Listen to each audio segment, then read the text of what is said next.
Ointments, balms, oils ఇవన్నీ గూడా నొప్పిని తగ్గిస్తాయి. నొప్పిని శాశ్వతంగా మీ దగ్గరికి రానీయకుండా చేస్తాయని మనం చాలా అడ్వర్టైజ్మెంట్స్ చూస్తుంటాం.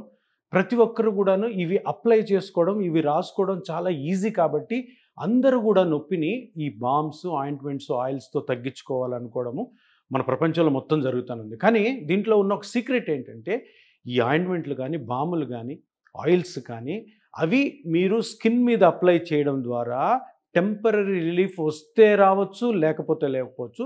కానీ దీనివల్ల జరిగే నష్టం ఏంటంటే మీకు మీ బాడీలో ఏదైతే డ్యామేజ్ అవ్వడం వల్ల నొప్పి వస్తున్నది మీరు కనుక్కోలేరు. అది దాది టెంపరరీ ఉపశమనం కలిగించినందువల్ల ఏమవుతుంది అంటే లోపల డ్యామేజ్ ఎక్కువ అవుతూ ఉంటుంది.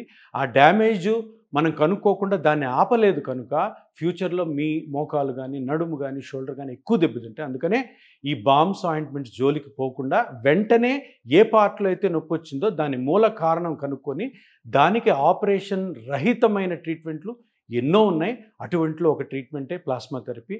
దీన్ని తప్పకుండా మీరు గమనించి సరైన డాక్టర్ దగ్గరికి వెళ్ళమని నా మనవి.